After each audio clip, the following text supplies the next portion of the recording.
The Toronto Maple Leafs are looking to add a position that might surprise some people. And with the Flyers looking to sell a couple pieces, the Leafs have made a call on a defenseman. I'll get into that later on this episode, but before I start, I just want to say to everyone watching this that's not subscribed, make sure to go down and hit that subscribe button. We'll be here all season long, giving you updates from all around the league with everything you need to know. But with that, let's hop straight into the first topic today, which is Leafs looking to add a center. Now, this is a little surprising, and I just wanted to bring up this part before I really dive into this, where Elliot Freeman, and I'm sure you've seen this on recent videos and all around, Elliot Freeman just kind of talks about on the Leafs not wanting to move a first-round pick, not really wanting to move on guys from obviously Matthew Nyes, Easton Cowan, and Fraser Minton. He also does go in saying that they were talking about moving their first if it included guys like Chris Tanev and Sidorov when they did try to trade for him. But the main part of this that I did really want to bring up and kind of do a dive on is the fact that they are looking for another center as well. So you kind of ask yourself on what kind of center could Toronto be looking for? Where does this kind of guy fit? Are they looking for the first line center? Obviously not. Second line center, John Tavares is anchoring down the second line. So it kind of leaves you to, are you looking for a third or fourth line center? So when you do look at this, he does bring up Scott Laughton. So a lot of centers are on the market right now. You see guys like Adam Henrique, who is currently with the Ducks. Then you also have teams like the Rangers that are looking to add several centers as well. So the big thing with this is the fact that this could be a bidding war. You have a couple guys like Nick Dowden and Scott Laughton. The latter is down 3 minutes a game from last year and is the lowest playing time in 4 seasons. If that's the future and move is better for everyone. I would expect teams to call on guys like Boone Jenner as well for the same reason, but he's got a partial no trade clause and he can't see Columbus doing it without a massive return. So that is a lot of information to kind of look at. You guys. You got guys like Adam Henrique, Boone Jenner, and the guy that I really want to look at and kind of talk about is Scott Laughton. So Scott Laughton is 29 years old. He is a center for the Philadelphia Flyers. He's currently on a contract through the 25-26 season where he's making $3 million per year.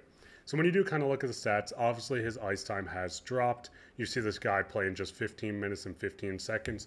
While I'm recording this, he is currently stationed on the fourth line for the Philadelphia Flyers, but he has been a guy that has played third and second line as well. He can play a bit of wing, he can play center. He's kind of a versatile guy that can jump around your lineup. So when you do look at the stats, as I said, this year he is getting less minutes per game than any other season. But he has 5 goals, 15 assists for 20 points, -7, but I'm not a big fan of looking at plus minus, especially on teams when you're playing in the bottom 6 or if the team's not so good. Philly is this year, but overall you look at him as well. He had seasons with 18 goals, 11, 13, 12, 10. This is a guy that can win you faceoffs. As you can see, he has about 289 wins this year, just a 49.5 faceoff win, which is not incredible, but I mean, it is passable. This is a guy that could certainly go into your third line center. You still have guys like Austin Matthews, John Tavares, and David Kampf that can most certainly win your draws. I mean, some of this is their specialties, especially for a guy like David Kampf. But when you look at this, he is a guy that can throw hits, as you see just last season in 78 games, 156 hits, 151 the year before, 141, 109, 146, 126. He can block shots. He can play a tiny bit of power play. He can play some penalty kill. Overall, this guy is someone that is linked to the Leafs, and overall, I really want the Leafs to take a swing on him, especially with just making $3 million this season, next the year after, and like I said, until the 2025-2026 season. So when you do look at him as well, the ice time, as I said, is dropped, but he's a guy that can play roughly between 15-18 minutes for you. His shooting percentage has dropped tremendously. Last season, when he had 18 goals, he was shooting at 10%. This year, it's just at a 4.1. So overall, I think Scott Laughton would be the perfect fit for the Leafs. Like I said, you have Austin Matthews playing on the top line. That's not going to change. John Tavares playing onto the second line center. Not going to change, in my opinion. Max Domi has been kind of, holding down that third line. David Kampf down on the fourth. But I think this is where you could kind of experiment with things. You bring in a guy like Laughton. I don't think he's going to cost you a first-round pick unless maybe you attach the guy that I'm going to bring up later on in this video.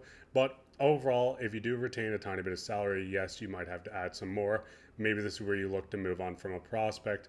Next year's second, this year's third, whatever it might take. I do think they need to make a call on him. He can play the third line center. He can move up onto the second line wing. Maybe you move a guy like Max Domi, Tyler Bertuzzi, who I don't really want either of them being moved. Yes, they haven't been having the most incredible season, especially Tyler Bertuzzi. But if you look at Boston's run last year, he was a major piece. He was almost their X factor in the playoffs. Yes, they lost in 7 games. Talking about playoffs, there was one year that Scott Laughton did play 15 games in the playoffs. They made it to the conference conference finals, and that's farther than any Leafs made it. So, I mean, at this point, you bring in some experience, a guy that can kind of bounce throughout your lineup, play in the top 6 in a pinch, or just in the bottom 6 and go on to that third line center, third line left wing, whatever it might be. Brad, make the call. Now, while talking about the Flyers, there is more interest, and the Leafs have been making calls, and that is the Leafs calling on Ristolainen. So, as you can see here by Anthony DeMarco, sorry if I'm pronouncing it wrong, he says, as mentioned by Friedman in 32 Thoughts, Ristolainen's play has drawn attention, but the contract does make things complicated.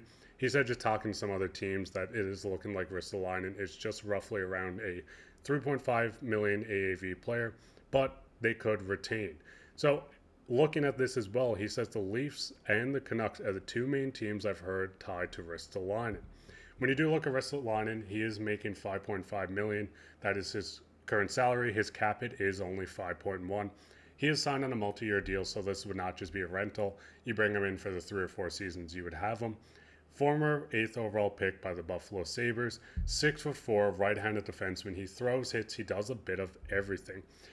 Do I think they should go after Ristolainen? Maybe. When you do look at Ristolainen, as I said, he can throw hits, block shots. As you can see, just last year, 162 hits, 142 blocks. This guy has become a little more defensive-minded. As you look in the early seasons, especially with Buffalo, he was more of an offensive defenseman. You've seen 40 points, 45, 43, 9 goals. He could do everything on the offensive end, but his defensive game under John Tortorella has really stepped up.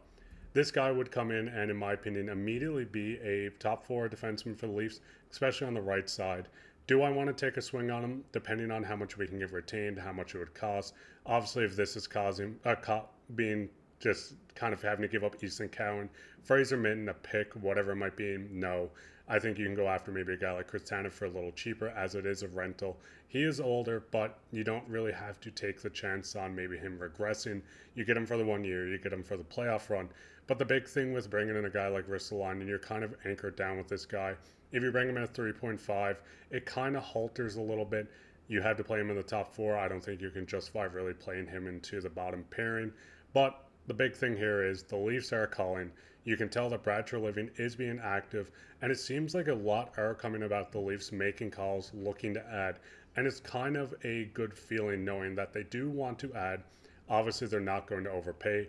If they were going to overpay, they would have given up their first, a prospect, whatever it would have cost to get Tanev already. So Treliving is playing this smart. So what's your guys' thoughts? Do you think Scott Laughton is the perfect fit for the Leafs? Do you think he can go in, play the third line center perfectly? Do you think he's better off playing a wing? Or do you think the Leafs should avoid him? And what's your thoughts on Ristolainen? Do you hope Treliving goes after Ristolainen? Maybe a guy like Tanev? Or do you want them to kind of look elsewhere when it comes to D-help and not pay as much as a premium as a lot of teams will be calling? But with that, let's hop straight into everyone's favorite topic today, which is comment of the day. And the comment of the day comes from Sharp Like Attack 526. Great show. Thanks. I'm usually a repeat viewer. We love that you guys are repeat viewers coming back, watching the videos. It's awesome just seeing you guys kind of talk in the comments while we give you updates from all around the league. But with that, this will be it for this episode of Hat Trick HQ. Make sure to go down, hit that subscribe button, like, comment, share with your friends. Leave a comment, you might be featured on the next episode, and there should be a video popping up somewhere on the screen. If you enjoy the Leafs, if you enjoy the NHL, it should be there somewhere. Click on that, watch that episode, but take care.